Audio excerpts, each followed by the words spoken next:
Assalamu alaikum. Hello everyone, welcome back to my another video.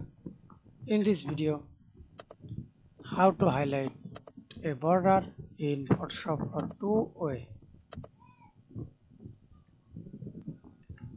Step 1, click the object selection tool, right click on your mouse, magic wand tool, select single color or double color, multiple color. I use click color.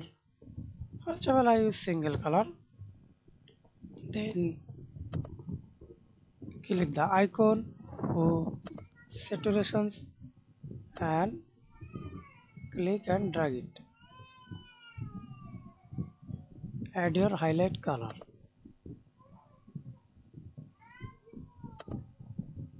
Okay. And step 2,